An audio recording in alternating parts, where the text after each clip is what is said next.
রমজানকে সঠিক পরিকল্পনার মাধ্যমে কিভাবে কাটাতে পারে অনুগ্রহ করে বলবেন। দুটি পরিকল্পনার কথা আমরা আজকে বলেছি, আবার রিপিট করছি।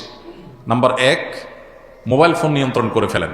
রমজান মাস কোনো স্মার্টফোন ব্যবহার করবেন না, নেট কানেকশনের সাথে সংযুক্ত থাকবেন না। যাদের নেটেই কাজ, নির্দিষ্ট সময় কাজের সময় করবেন, এরপরে টোটালি বন্ধ করে দিবেন। বাসার রাউটার বন্ধ করে দিবেন, নির্দিষ্ট সময় চালিয়ে বাকি সময় বন্ধ করে রাখবেন।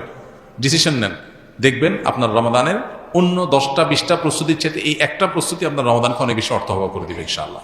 দ্বিতীয়ত, রমজান মাসে আনহেলদি, অস্বাস্থ্যকর এবং আমাদের জন্য ক্ষতিকর এবং অপ্রয়োজনীয় অতিরিক্ত খাবার গ্রহণ করা থেকে রমজানে বিরত থাকেন।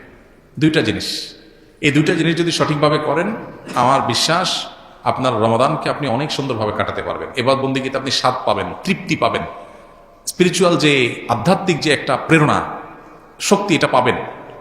এই যে চোখের জেনা হয় সোশ্যাল মিডিয়াতে, এই যে আপনার ডোপামিন সোশ্যাল মিডিয়াতে একটার পর একটা আনন্দ, বেদনা, হাসি, খুশি, বেদনা, বিভিন্ন ইস্যুগুলো আমাদের মনোযোগকে বিভিন্নভাবে বিক্ষিপ্ত করে ফেলে। এরপর ইবাদতে মনোযোগ হয় না, না তারাবিতে মজা পাই, না রোজাতে, না তাহাজ্জুদে, না দোয়াতে, না তেলাওয়াতে কোনো মজা পাই। এগুলো থেকে আপনার সঠিক সুফলটা পেতে হলে আপনাকে নিয়ন্ত্রণ করতে হবে দুটা জিনিস। অনেক জিনিসের খোলাসা দুটা জিনিসের মধ্যে চলে আসবে। অতিরিক্ত খাদ্য গ্রহণ, অস্বাস্থ্যকর খাদ্য গ্রহণ না করে পরিমিত ভালো খাবার গ্রহণ করেন, স্বাস্থ্য ভালো থাকবে, ভেতর থেকে শক্তি পাবেন। আর খাবার যখন এলোমেলো হবে, ওইটা মানুষের আধ্যাত্মিক শক্তিকে ধ্বংস করে দিবে।